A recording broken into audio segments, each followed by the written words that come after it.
제가 하나님의 말씀을 봉독하겠습니다. 아담이 그의 아내 하와와 동침하매 하와가 임신하여 가인을 낳고 이르되 내가 여호와로 말미암아 득남하였다 하니라. 그가 또 가인의 아우 아벨을 낳았는데 아벨은 양치는 자였고 가인은 농사하는 자였더라. 세월이 지난 후에 가인은 땅의 소산으로 제물을 삼아 여호와께 드렸고 아벨은 자기도 양의 첫 새끼와 그 기름으로 드렸더니 여호와께서 아벨과 그의 제물은 받으셨으나 가인과 그의 제물은 받지 아니하신지라. 가인이 몹시 분하여 안색이 변하니 여호와께서 가인에게 이르시되 내가 분하여 함은 어찌 됨이며 안색이 변함은 어찌 됨이냐. 내가 선을 행하면 어찌 낯을 들지 못하겠느냐. 선을 행하지 아니하면 죄가 문에 엎드려 있느니라. 죄가 너를 원하나 너는 죄를 다스릴지니라. 가인이 그의 아우 아벨에게 말하고 그들이 들에 있을 때에 가인이 그의 아우 아벨을 쳐 죽이니라. 아멘. 지난 주간에는 명절이 있어가지고 여러분들이 고향을 찾고 형제들을 만나고 부모들을 만나고 친척들을 만났습니다. 여러분들이 오고 가는 길에 또 가족들과 만나서 함께 교제하는 가운데 혹시 화날 일이 없었습니까? 사람이 화가 날 일이 있으면은 그 화를 표출을 하면은 자기도 손해고 상대방도 손해고 모든 사람들이 손해를 입힌다는 사실을 성경이 우리에게 가르쳐 줍니다. 그래서 오늘은 분노를 이깁시다 하는 제목으로 한번 따라하겠습니다. 분노를 이겨냅시다. 세계적인 오케스트라 지휘자 토스카니니는 그의 명지만큼이나 화를 잘 내는 사람으로 소문이 나 있다고 합니다. 화가 나면 그는 눈에 보이는 것 없이 손에 잡히는 대로 집어 던지고 그렇게 함으로 말미암아 사람들에게 굉장한 상처를 주고 있었다는 것입니다. 한 번은 대원 중에 하나가 반음의 반음 정도를 틀리자 느닷없이 손목시계를 끌려가지고 땅바닥에 내쳤습니다. 그러니까 시계는 박살이 나고 고칠 수 없는 시계가 되었다는 것입니다. 그 사실을 그를 평소에 존경하던 어떤 사람이 시계를 하나 선물을 했습니다. 그래서 선물을 받은 토스카니가 그 상자를 열어보니까 그 안에 시계 2개가 들어있었습니다. 하나는 자기가 늘 차던 아주 값비싼 시계가 있었고 하나는 아주 값이 싼 시계 하나가 들어있었는데 그 시계 위에다가 이렇게 메모지가 있었습니다. 이것은 연습용입니다. 그렇게 적어 있었다는 것입니다. 그러니까 성이 나더라도 값비싼 것을 깨뜨리지 말고 어떻게 그 감정을 잘 조절하라는 그런 말씀입니다. 우리 인생의 삶이 이런 연습이 있다고 하면 얼마나 좋겠습니까마는 우리에게는 연습이 없습니다. 그렇기 때문에 우리 인생을 잘 관리하고 잘 다루어야 될 삶이다 하는 것을 우리가 기억해야 됩니다. 로마의 정치가요, 철학자요, 작가였던 세네마라는 사람은 분노를 치료하는 특효약은 뒤로 미루는 일이다 이렇게 말을 했습니다. 알베르 까미라는 사람은 오 걸기한 바다여 분노한 사람들의 고향이여 그렇게 말을 한 것을 보면 사람은 다 분노를 가지고 있다는 것입니다. 이 분노가 바다의 물결이 확 치면서 마치 바다에 떠 있는 배를 위협하는 것 같은 이 분노가 그렇게 안 좋다는 것입니다. 독일 속담 가운데 분노에 대한 최사양의 대답은 침묵이다 그렇게 말을 했어요. 라틴의 속담에도 화난 채로 잠자리에 들어가는 것은 마귀와 동침하는 것과 같다 그렇게 이야기를 했어요. 잠언 12장 16절에 미련한 자는 분노를 당장 내거니와 슬기로운 자는 수욕을 참느니라 했습니다.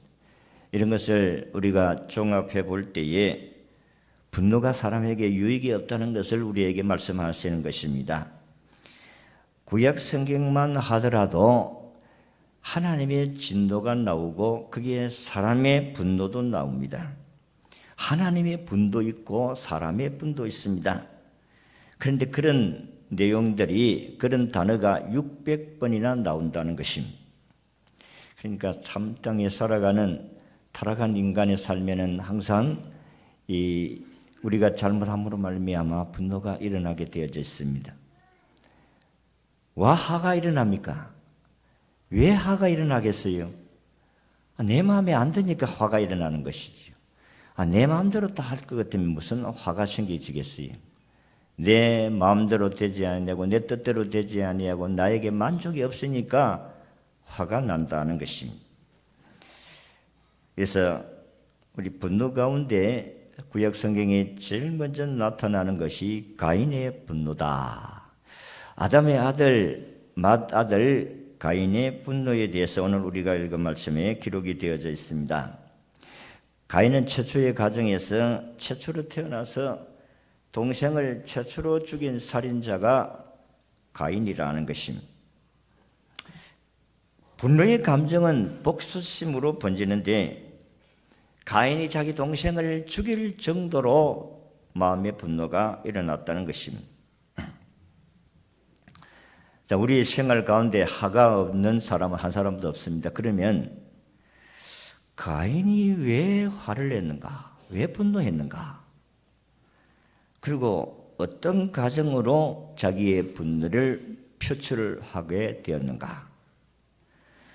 또 분노를 통해서 얻는 것이 무엇인가? 그리고 분노를 이기는 길이 무엇인가 하는 부분을 여러분들에게 말씀을 드리고자 합니다. 첫째는 가인이 왜 분노했을까? 오늘 읽은 4절 5절의 말씀을 보면 이렇습니다. 아벨은 자기가 더 양의 첫 새끼와 그의 기름으로 드렸더니 여호와께서 아벨과 그의 제물을 받으셨으나 가인과 그 제물은 받지 아니하신지라 가인이 몹시 분하여 안색이 변하니라. 그렇게 말씀을 했습니다. 우리가 옛날 성경에는 심히 분하여 그렇게 말씀을 했어요. 사실 하나님께서 우리가 보면은 가인이 표현한 말씀을 보면 하나님 때문에 가인이 분노한 것 같이 보이고, 왜냐하면 왜 하나님께서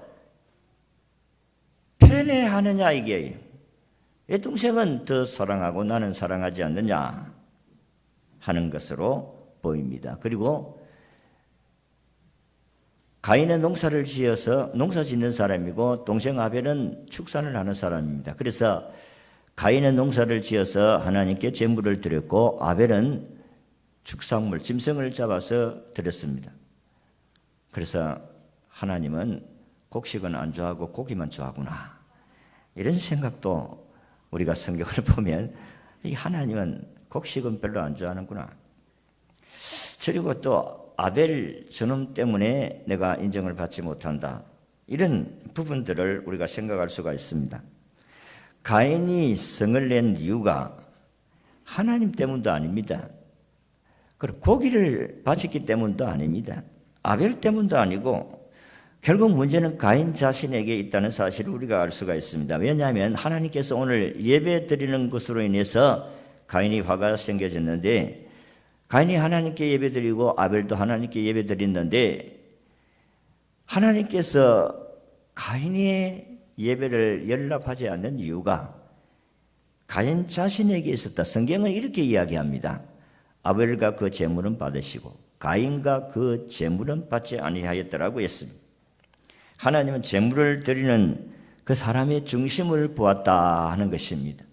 그 마음이 진실로 하나님 사랑하는 마음으로 드리지 아니했다는 것이고 정성을 드리지 아니했다는 것이 여기에서 표현되어지고 있다는 것입니다. 그리고 그가 하나님께 드리는 예배를 마음과 동기가 순수하지 못했다는 사실도 우리가 알 수가 있습니다. 잘못은 가인에게 있는 것입니다. 자신에게 있는 것이, 그가 화를 낸 이유가 아벨도 아니고 하나님도 아니고 제물도 아닙니다. 자신이 하나님께 드리는 예배가 순수하지 못했다는 것입니다. 심히 분하여 안색이 변한 가인을 통해서 하나님 이렇게 말씀하십니다. 6절에 보니까 네가 분하여 하면 어찌미냐, 안색이 변하여 하면 어찌미냐. 사람이 성을 내면요, 어떤 사람은 얼굴이 붉게지는 사람이 있고 어떤 사람은 하얘지는 사람이 있어요. 그게 정말 떡궁이 열려질 지경이다. 떡궁이 열렸다 이렇게 표현할 수가 있어요. 네가 선을 행하였으면 어찌 낯이 들지 못하겠느냐 하는 것을 보면 가인의 분노의 동기가 선하지 못했다 하는 그런 말씀입니다. 가인의 분노의 동기는 한마디로 시기 질투입니다. 가인은 자기 동생 하벨을 자기 자신과 비교함으로 일어난 사건이다 하는 말씀입니다. 아니 비교하면 안 돼요. 남들과 비교하게 되어지면 거기에 반드시 질투가 일어나게 되어집니다. 남이 잘 되는 거 보면 우리나라 속담에도 뭐 배가 아프다는 말씀같이 이 타락한 인간의 본성은 남들이 나보다 좀 낫다 싶으면 그냥 질투가 일어나는 거예요.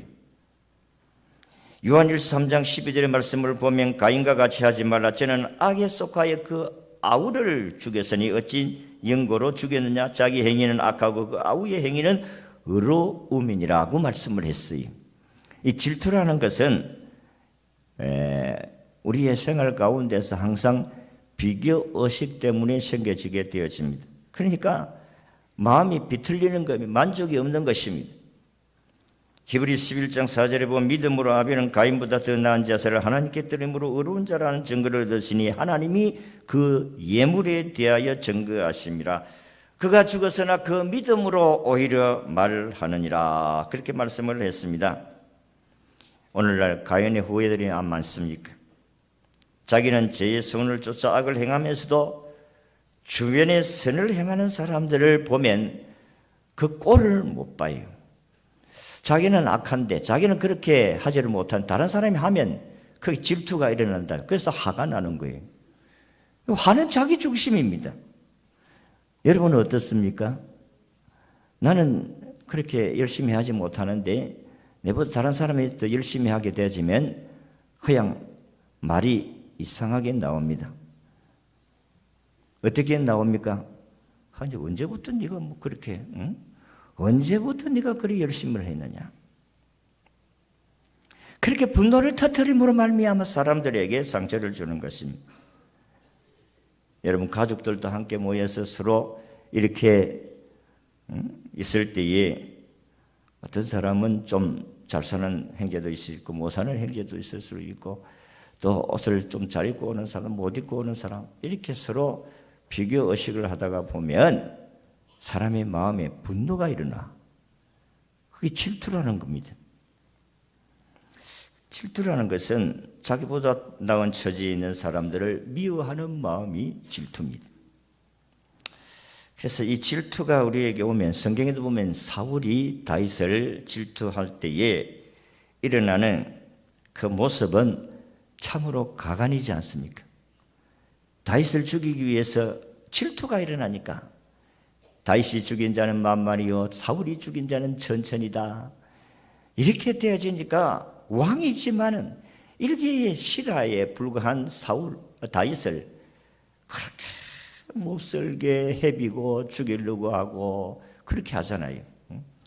사람들이 질투가 일어나면 그렇게 된다니까요. 여러분들은 어때요? 이번에 한 주간 동안 마음 상한 일이 없었습니까? 열받을 일이 없었어요? 아마 모르기는 몰라도 있었을 텐데 조금 절제했다 그렇게 볼 수 있겠어요. 이 질투라는 감정에 사로잡히게 되면 일상적인 삶이 마비가 되어버립니다. 이 사람이 이 질투라는 감정에 사로잡히게 되면 추악하게 되어지고 또 자신도 망하는 겁니다. 자신도 상처를 받는 거예요. 유대인의 지혜서에 보면 지혜서의 탈무드에 보면 이런 이야기가 있어요. 오늘 천사가 한 여자에게 와서 이렇게 이야기합니다. 내가 너를 크게 축복할 테니까 너의 친구 가운데서 너보다도 2배나 더 복을 받기를 내가 복을 빌 텐데 그런 사람이 그런 친구가 하고 있느냐 하고 물었더니 이 여자 가만히 생각하는데 있다는 거예요. 천사님 저에게 주실 축복을 주면 내가 2배나 그에게 복을 빌겠습니다. 그랬으니까 이 천사가 그러면 내게 복을 빌어줄 테니까 내게 줄 복이 뭐냐 하니까 천사님 저에게 한눈을 멀게 해주세요. 그 말은 무슨 말씀입니까? 자기가 질투하는 한 사람의 친구가 있는데 두 배나 그에게 갚는다면 내 한눈이 없어지면 그 사람은, 상대방은 어때요? 두 눈이 다 멀어진다는 겁니다. 앞을 보지 못하게 하는 그런 질투심. 오늘 우리 사람에게는 다 그런 것이 정도의 차이지 다 있다는 것입니다. 한쪽 눈을 읽게 해서라도 질투하는 친구의 눈을 다 멀게 해달라는 이 인간의 악한 마음을 그 지혜에서 그렇게 말씀을 하신 것입니다. 정말 질투는 무서운 지약이다 하는 사실을 아셔야 됩니다. 이 질투의 영을 극복하려고 하면 우리가 칭찬하면 되지 않겠어요? 칭찬하고 축복하면 이런 부분들을 이겨낼 수가 있습니다.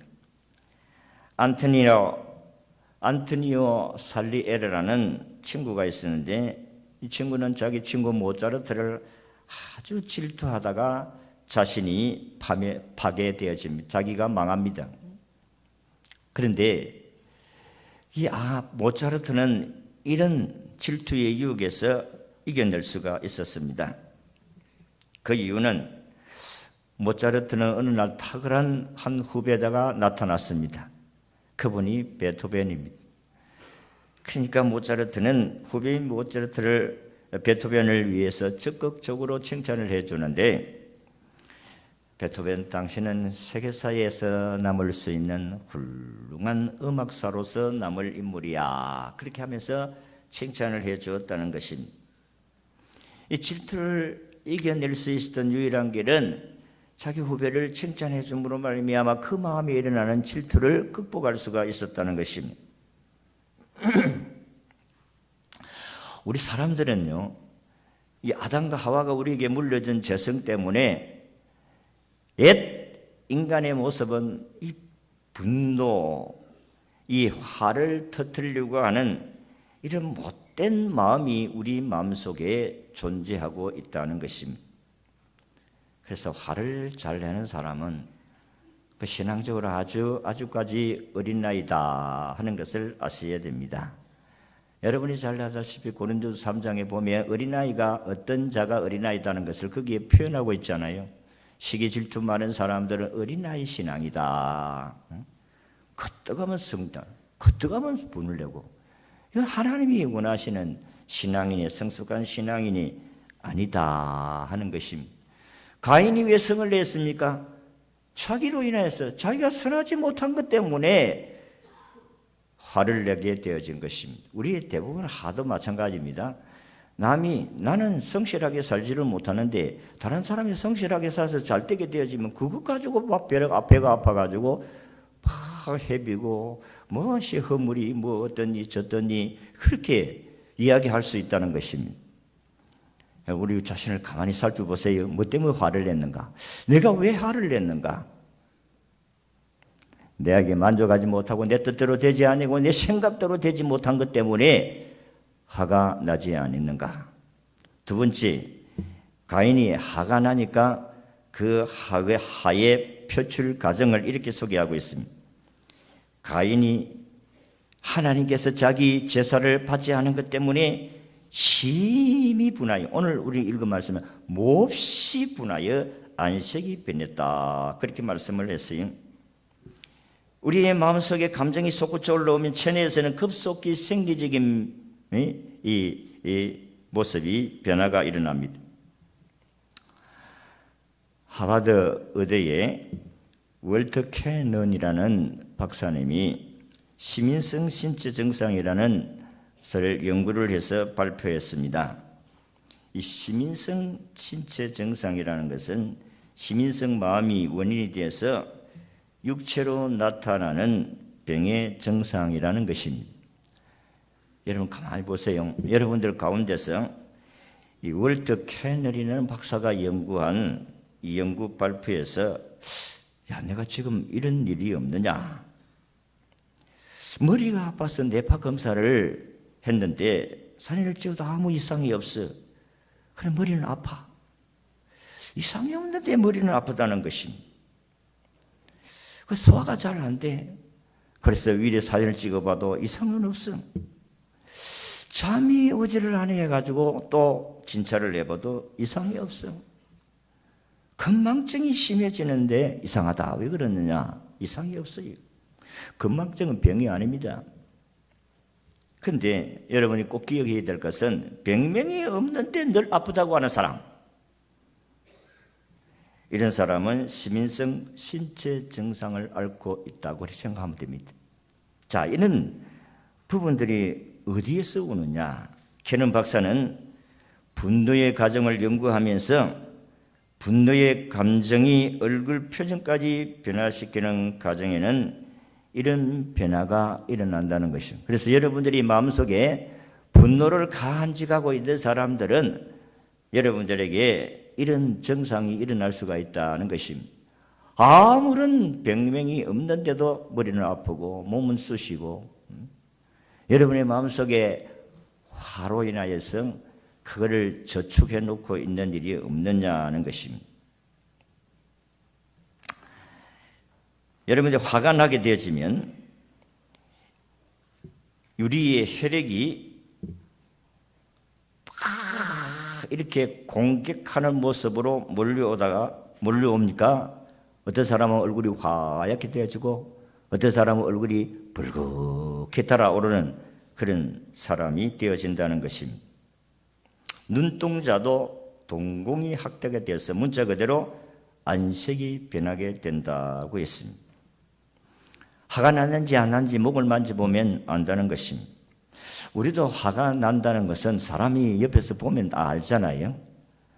아, 저 사람이 좀 마음이 불편하구나 하는 것도 말을 해보면은 대충 압니다. 얼굴 표정 보면 아, 저 사람이 오늘 집에서 3차 전쟁을 일으키고 갔구나 하는 것도 다 우리가 보면 알 수가 있어요. 그리고 말을 씹혀보면 또 알 수가 있어요. 그러니까 화가 난 상태에서 여러분들이 대화를 하려고 하지 마세요. 화가 난 상태에서 대화하면 사람들에게, 다른 사람에게도 피해를 끼치게 되어지는 것입니다. 화가 난 상태에 있는 사람들이 회의하지 마세요. 그 사람 반드시 문제를 발생하게 되어집니다. 왜냐하면 공격할 수밖에 없잖아요. 여러분들이 이 마음에 화가 일어나가지고 교회 오면 예배 드리는 곳에 가라앉혀야 돼요. 화는 자기만 피해를 주는 게 아니고 자기만 상처받는 것이 아니라 상대방에게도 상처를 주기 때문이다 하는 것입니다. 심히 얼굴이 열받았어요. 그래서 머리까지 올라와서 벌개졌습니다. 하얘졌습니다. 그게 결국은 두 번째는 아벨을 쳐 죽이는 결과가 나왔습니다. 8절을 보니까 가인이 그 아우 아벨에게 말하고 그들이 들에 있을 때에 가인이 그의 아우 아벨을 쳐 죽인지라. 아벨을 들판으로 유인을 해서 아무도 없는 사이에 아벨을 쳐 죽였다고 성경이 기록하고 있습니다. 그 얼굴이 벌겋은 사람들은 빨리 피신을 해야 됩니다. 또 얼굴이 벌겋고 하얘 있는 사람들을 옆에 주위에 있지 마세요. 빨리 피해야 돼요. 성경에 보면 고라와 다단과 아비람을 하나님께서 진노하실 때, 야, 그 사람 주위에 빨리빨리 도망가라, 피해가라. 그게 옆에 있으면 다 같이 망한다. 그렇게 말씀하잖아요. 그 화가 헛쩍 나 사람 옆에 있으면 같이 당하지요. 피해라고 했어요. 가인의 분노는 결코 자기 자신을 이겨낼 수가 없었습니다. 한순간의 분노를 다스리지 못하면 가인처럼 동생을 죽일 수 있다는 사실을 여러분 기억해야 됩니다. 그래서 성경은 미워하지 말라 하는 이유가 바로 거기에 있습니다. 이 그릇된 분노의 무서운 공격성, 이게 오늘 우리의 사회 현실에서 엄청난 비극을 일으키잖아요. 그래서 뭐 가스통을 틀어놓고 불을 질려서 태우고, 그래서 자기도 죽고 온 가족을 다 죽이고, 그리고 이웃 사람들에게도 그 불난 그 연기 때문에 다 피신을 하고, 얼마나 소방서가 동원되고 엄청난 피해가 오지 않습니까? 여러분 가정 속에서 다 적고 작은 간에 이런 일들이 분노로 나타나게 된다는 것입니다. 그리고 세 번째는 분노가 일어나서 사람을 죽이게 되어지면 사람은 무정하고 잔인하고 뻔뻔스러운 사람이 된다는 겁니다. 우리 9절을 같이 읽겠습니다. 시작. 여호와께서 가인에게 이르시되 네 아우 아벨이 어디 있느냐? 그가 이르되 내가 알지 못하나이다. 내가 내 아우를 지키는 자니까. 여러분, 아니 동생을 죽인 자기가 왜 모르겠어요? 누가 알겠어요? 자기가 죽여놓고 자기가 모른다니까. 내가 아우를 지키는 자이니까 나는 알지 못하나이다. 얼마나 뻔뻔스러웠습니까? 그리고 동생을 지켜줘야지. 형이 지키야 누가 지켜주겠어요? 그런 땐 동기에서 나온 분노는 이렇게 사람을 강팍하게 만들고 뻔뻔스럽게 한다는 것입니다. 내가 못 가지면 가진 사람 보면 괜히 질투가 납니까? 빨리 하나님 앞에 기도하고 이겨낼 수 있어야 됩니다. 내보다 잘난 사람이 있습니까? 그것 때문에 여러분들이 마음에 분노가 일어납니까? 빨리 해결하고 기도해야 됩니다. 내보다 더 많이 배운 사람이 옆에 있습니까? 그런 사람 보면 꼴도 못 봐. 그런 마음이 일어납니까? 빨리 기도하셔야 돼요. 그런 것들이 우리의 삶에 얼마나 필요에 아주 안 좋은 악인지 모릅니다. 최초의 살인자 가인. 자기가 분노해야 될 사람이 아님에도 불구하고 성을 냈습니다. 자기가 잘못해놓고 성을 냈잖아요. 성 내니까 아이를 지고 가정을 슬픔을 현장으로 몰아넣고 있지 않습니까? 자, 가인이 자신이 분노함으로 얻은 결과 봅시다. 동생을 잃어버렸어요.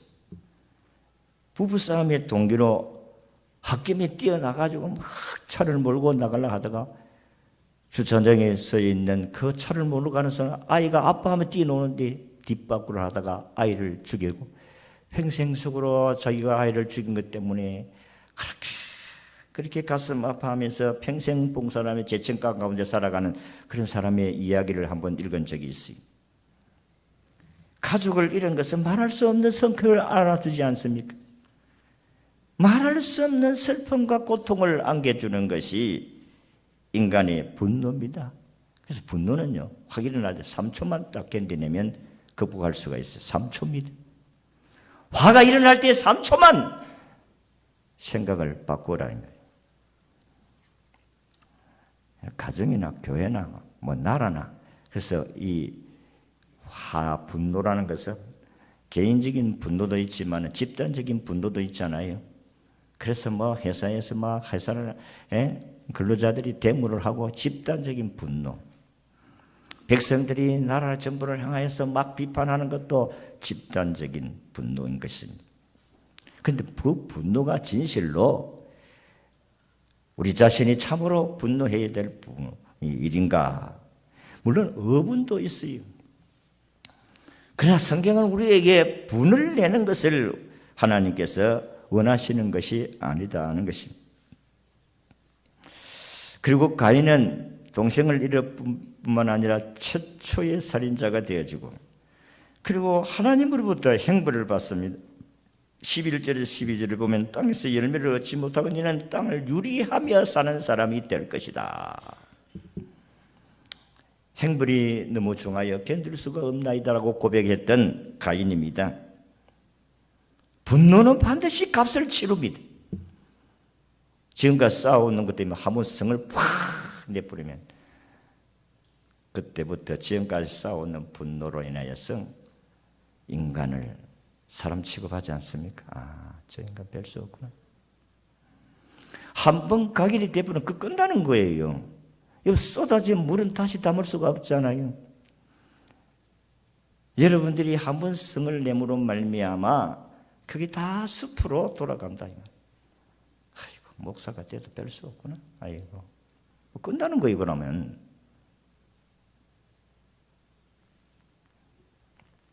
그래서 참 얼마나 힘들고 어렵겠어요. 여러분들도 마찬가지 신앙인은 나 예수 믿는 사람인데 아이고 안 믿는 가족들이 모여가서 제사 드리는 것 때문에 막 성질 내고 그러면 그거 어떻게 되겠어요? 전도물이 확 막히잖아요. 가인이 고독합니다. 이 분노하고 있는 사람 누가 접근하겠어요? 피해를 입은 주변 사람들은 가까이 하지 않고 그렇게 분노한 사람들은 그 옆에 가지 않습니다. 그리고 가인은 두려움과 불안에 빠지게 되었다고 14절 하반절에 말씀합니다. 물론 나를 만나는 자가 나를 죽이겠나이다. 분노가 폭발하면 분노의 피해를 입은 주변 사람들이 나에게 보복할 수 있나이다. 불안한 거예요. 남에게 피해를 주면 나는 괜찮겠다 생각하지만은 아니올시다. 그 사람이 언젠가는 나에게 또 보복할 수 있다는 생각을 가지게 되어지는 것입니다. 그리고 모든 사람의 마음을 상하게 했다는 것입니다. 분을 안 낼 수는 없겠지만은 정도의 차이입니다. 그러나 분을 내면, 화를 내면은 다 손해다 하는 사실을 기억하셔야 됩니다. 그리고 마지막으로 가인이 분노를 극복하는 길이 뭐냐? 하나님께서 분노를 극복하는 길을 가르쳐 주셨습니다. 7절을 같이 읽습니다. 시작. 네가 선을 행하며 어찌 나 들지 못하겠느냐? 선을 행하지 아니하면 죄가 문에 엎드려 있느니라. 죄가 너를 원하나 너는 죄를 다스릴지니라. 선을 행하면 분을 이겨낼 수 있다고 했습니다. 그래서 여러분 선한 삶을 사는데 여러분들이 분이 일어나더라도 참을 수가 있다는 것입니다. 여러분 선을 행하면 기쁘잖아요. 남에게 봉사를 하면 거기에서 오는 기쁨이 우리에게 있습니다. 선을 행하면 이웃을 즐겁게 할 수가 있고 선을 행하면 양심이 평안의 자유를 얻을 수가 있어요. 선을 행할 때 우리가 불안과 시기와 질투를 이겨낼 수가 있습니다. 선을 행할 때 우리는 떳떳하게 낯을 들고 살아갈 수가 있어요. 그러나 선하지 못하면 항상 비굴하잖아요. 거짓말도 잘하고 그리고 은폐하고 윗선주의. 선을 행하여 보십시오. 분을 이겨낼 수가 있습니다. 가정이든 교회든 선한 생각을 가졌어요.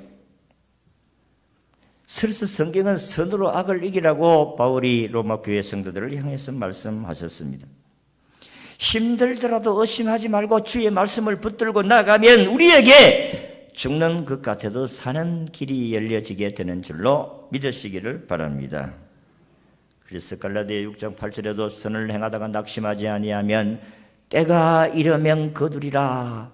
하나님께서 선을 행하다가 사람들에게 비난도 받고 욕을 얻어먹고 핍박도 당할 수도 있지만은 그러나 참고 잘 인내하면 때가 이르면 너에게 하나님의 축복이 임하게 될 것이다. 선하게 산다는 게 힘들잖아요. 착하게 산다는 것도 힘듭니다. 열심히 봉사하고 상다는 것도 힘듭니다. 왜냐하면 열심히 봉사하면 그 옆에서 이야기를 하는 사람이 있기 때문에, 그 질투하는 사람이 있기 때문에. 그래서 여러분들이 뭐가 좀 잘된 것이 있으면 사람들에게 자랑하지 말라는 이유가 자랑하는 순간부터 여러분이 질투의 대상이 된다는 사실을 아셔야 됩니다. 질투의 대상이 되면 어떻게 깔깔 내리려고 하지. 여러분들이 잘했다고 나발 불고 다니고 자, 좋은 사람이다, 훌륭한 사람이다, 그렇게 복받은 사람이 없다, 그렇게 말하지 않아. 인간의 타락한 본성이 그렇다니까요. 저나 여러분들 다 똑같은 입장이지 않습니까? 뭐 저라고 해서 별난 사람이겠어요? 별 수 있는 사람이겠어요? 그래서 우리는 어떻게 하든지 예수 믿는 사람은 선을 행하면서 살려고 노력해야 될 줄로 믿습니다. 두 번째는 죄를 다스려야 됩니다. 죄를 다스려야 된다, 그렇게 말씀을 했어요. 육신의 소욕을 따르지 않고 성령의 소욕을 쫓아 행할 때 우리는 분노를 극복할 수가 있다는 것입니다. 육체의 소욕은 우리 하나님과 반대되는 방향입니다. 성령의 소욕은 하나님이 기뻐하시는 삶으로 살아가는 길입니다. 그래서 성경은 이렇게 이야기합니다. 청년이 무엇으로 그 행실을 깨끗게 하오리까? 주의 말씀을 따라 상가할 것이니라. 하나님의 말씀을 따라서 살면 죄를 이겨낼 수가 있습니다. 그래서 다윗은 하나님께 범죄하고 난 후에 얼마나 하나님 말씀에 가까이 가려고 노력했는지 모릅니다. 그래서 시편 119편이 그렇게 길게 170몇 절이나 그렇게 이야기하고 있습니다. 11절에는 내가 주께 범죄하지 아니하리하여 주의 말씀을 내 마음에 두었나이다 하고 그렇게 말씀을 했어요. 하나님의 말씀을 가까이 하면 죄를 이겨낼 수가 있는 줄로 믿으시기를 바랍니다. 하나님 말씀이 죄를 이기는 거예요. 그래서 하나님 말씀을 가까이 하고 기도하라.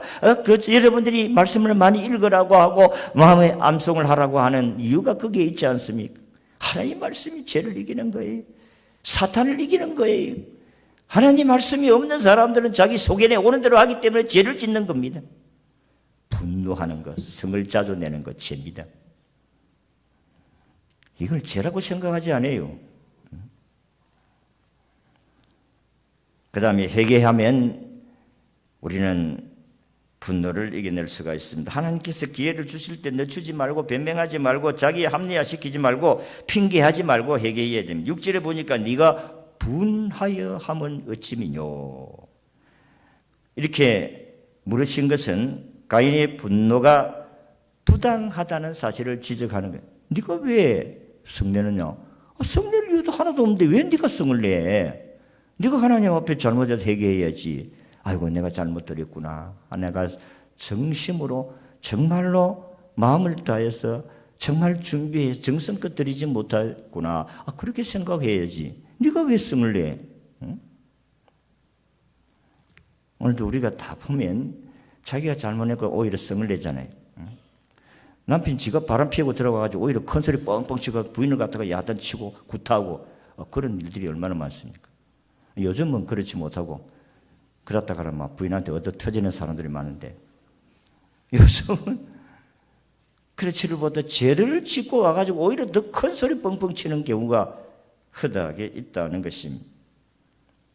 많은 사람들이 회개할 기회를 주어줘도 회개치 않기 때문에 더 큰 죄악을 짓게 되는 것입니다. 그래서 다윗은 이렇게 고백합니다. 자기가 하나님 앞에 죄를 짓고 난 후에 내가 토설치 아니할 때에 종일 신음함으로 내 뼈가 쇠하였도다. 주의 손이 주야로 나를 누르시는 내 진액이 다하여 여름 가뭄에 마름같이 되었나이다. 여름 가뭄에 땅이 말라서 완전히 갈라지고 한 것 같이 내 마음이 그렇게 되었다. 여러분, 우리가 회개하지 아니하고 죄를 가지고 있으면 우리의 이 영적인 것이 목마름이 바로 여름 가뭄의 마름과 같이 되어진다는 것입니다. 회개치 않는 상태에 사는 것은 피가 마르는 고통입니다. 회개하면 다시 기회가 올 줄로 믿으시기를 바랍니다. 하나님께서 오늘 우리에게 이런 기회를 주시는 거예요. 사람에게 누구나 화가 일어납니다. 화가 있는 사람이 없어요. 왜? 내 마음대로 되어지는 게 없잖아요. 세상 사람들이 내 생각대로 내 마음대로 다 해주나요? 가정의 가족들이 내 마음대로 내 생각대로 다 해주나요? 그러니까 하라는 것은 내가 내 마음족을 누리지 못하기 때문에 내 뜻대로 이루어지지 못하는 것 때문에 화가 난다 이 말이에요. 여러분들이 가인과 같이 하를 잘 처리하지 못하는 가인 같은 큰 죄를 짓게 되어지고 동생을 잃고 살인자가 되어지고 무중하고 뻔뻔한 사람이 되어지고 하나님께 행벌을 받습니다. 고독하고 두려움과 불안에 빠지게 되어지고 다른 사람에게 엄청난 피해를 끼치고 자기도 망한다는 사실입니다. 그래서 분노를 극복하려면 선을 행하시고 선을 행하려고 힘써야 되고 죄를 말씀으로 다스려야 됩니다. 죄를 회개해야 됩니다. 그러면 우리는 화가 일어나도 그 화를 극복하고 승리하게 될 줄로 믿습니다. 이런 성숙한 신앙인으로 하나님께 영광 돌리시기를 주의 이름으로 축원합니다.